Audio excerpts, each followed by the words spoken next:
বর্তমান রাজ্য রাজনীতিতে আলোড়ন ফেলা হুমায়ুন কবির দলের থেকেও দলের বিরুদ্ধে গলা উঁচিয়ে যিনি কথা বলেন, তৃণমূল বিধায়ক হয়েও বিজেপি বিধায়কের মতো তৃণমূল সুপ্রিমোকে চ্যালেঞ্জ ছোড়েন।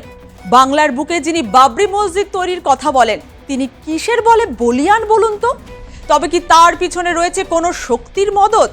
না হলে জলে থেকেও কুমিরের সঙ্গে কেউ লড়াই করে?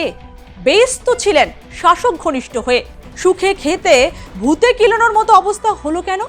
সাইকেলে সাইকেলে ঘুরে বেড়ানো নেতা এখন সাফারি চড়েন। তার উত্থানের পিছনে কে রয়েছেন, কিংবা বারবার দল বদলের সমীকরণের নেপথ্যে কি রয়েছে জানেন কি? ব্যবসায়ী থেকে কিভাবে ভরতপুরের তৃণমূল বিধায়ক হয়ে উঠলেন তিনি? এমনকি তার বউ ব্যবসায়ী, লক্ষ লক্ষ টাকা রয়েছে তার বউয়ের অ্যাকাউন্টে।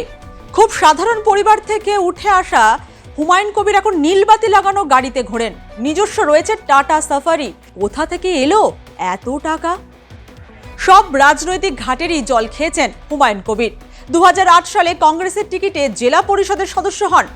অধীর ঘনিষ্ঠ হিসাবেই পরিচিত ছিলেন তিনি। 2011 সালে বামেদের বিদায়, সেই সময় তৈরি হয়েছিল বাম কংগ্রেস জোট। পরে জোট ভাঙে। কংগ্রেসের নির্দেশে সাবিনা ইয়াসমিন, আবু হেনা, মানস ভুইয়া, আবু নাসের খান চৌধুরীর মতো নেতারা পদত্যাগ করেন, কিন্তু হুমায়ুন কবির ব্যতিক্রমী। তৃণমূলে যোগ দেন হুমায়ুন। 3 বছর পর আবার তৃণমূলে মোহভঙ্গ। তৃণমূল থেকে তাকে সাসপেন্ড করা হয়। নির্দল প্রার্থী হিসেবে লড়াই করেন, কিন্তু হেরে যান মাত্র 5000 ভোটে। মাঝে 2 বছরের ফারাক। রাজনীতিতে গুরুত্ব বাড়াতে 2018-তে বিজেপির হয়ে লড়েন তিনি। বিজেপিতে তেমন সুবিধা না পাওয়ায় ফের তৃণমূলে ফেরা। 2021-এ ভরতপুরের তৃণমূলের টিকিটে জয় পেয়ে বিধায়ক হন।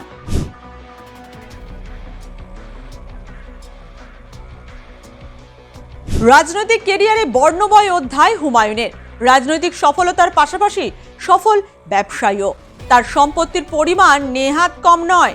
নির্বাচন কমিশনকে দেওয়া তথ্য অনুসারে হুমায়ুন কবিরের সম্পত্তির পরিমাণ কিছু কম নয়। 2021 সালে নির্বাচন কমিশনকে দেওয়া তথ্য অনুসারে 2015-16 অর্থবর্ষে হুমায়ুন কবিরের আয় ছিল 2,69,240 টাকা। 2016-17 সালে তা বেড়ে হয় 4,21,070 টাকা। 2018-19 সালে তার আয় ছিল 3,20,730 টাকা। 2019 থেকে 2020 অর্থবর্ষে বিধানসভা ভোটের ঠিক আগের বছর তার আয় ছিল 3,87,660 টাকা। তার নামে রয়েছে মোট 1.7 একর জমি, রেজিনগরে 2টি ও বহরমপুরে 1টি জমি। একটি জমির মূল্য 8 লক্ষ টাকা, অন্যটি 4,65,000 টাকা, আরও একটির দাম 1 লক্ষ টাকা। কলকাতা ও রাজারহাট কলিন স্ট্রিটে তার ফ্ল্যাট রয়েছে। হুমায়ুন কবিরের নামে ছিল 4,63,000 টাকার জীবন বীমা, 1,99,000 টাকার একটি বীমা রয়েছে। একটি বীমা রয়েছে 3 লক্ষ টাকা ও 2 লক্ষ টাকার। 50,000 টাকা করে রয়েছে 3টি এলআইসি। 4,46,000 টাকার একটি ঋণ রয়েছে বলে নথিতে উল্লেখ ছিল। অন্যান্য সম্পত্তির পরিমাণ 4,95,000 টাকা। অন্যান্য সম্পত্তির হলফনামায় দেওয়া তার মোট সম্পত্তির মূল্য 27,10,433 টাকা। হুমায়ুন কবিরের স্ত্রীর সম্পত্তিও কম নয়। ব্যবসায়ী পরিবারের মেয়ে স্ত্রী মীরা সুলতানা, তারও সম্পত্তির পরিমাণ খুব একটা কম নয়। 2021-এ দেওয়া রাজ্য নির্বাচন কমিশনের হলফনামায় তিনি যে তথ্য দেন তা হলো, স্ত্রী মীরার নামে রয়েছে 19,15,000 টাকার সোনা। মোট সম্পত্তির পরিমাণ 30,70,000 টাকা। স্ত্রীর নামে 2টি ব্যাংক অ্যাকাউন্টে ছিল 2,86,000 ও 44,000 টাকা। স্ত্রীর নামে রয়েছে জেসিবি, যার মূল্য 8 লক্ষ টাকা। পেশায় ব্যবসায়ী হুমায়ুন কবিরের ঠিকাদারি ব্যবসা রয়েছে। রাস্তাঘাট নির্মাণের কন্ট্রাক্ট পান তিনি। তার পরিবার সম্পর্কে যদিও প্রকাশ্যে কিছু জানা যায় না। হুমায়ুনের 3 ভাই ও 2 বোন। হুমায়ুন কবিরের ছেলে গুলাব নবী আজাদ তৃণমূল পঞ্চায়েত সমিতির সদস্য। অতএব হুমায়ুন কবিরের ভান্ডার কুবেরের মতোই সচ্ছল। কথায় আছে না, অর্থ যদি থাকে লোকবল থাকবেই।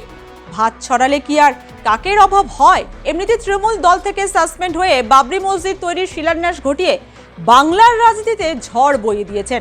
22শে ডিসেম্বর বহরমপুরে নতুন দল ঘোষণার দিন 1 লক্ষ জমায়েতের হুঙ্কার দিয়েছেন। লক্ষ কণ্ঠে কোরআন পাঠেরও আয়োজন করবেন বলে চ্যালেঞ্জ ছুড়ে দিয়েছেন। সব মিলিয়ে ভরতপুরের তৃণমূল বিধায়ক হুমায়ুন কবির বেশ বর্ণময় চরিত্র। কি বলেন আপনারা?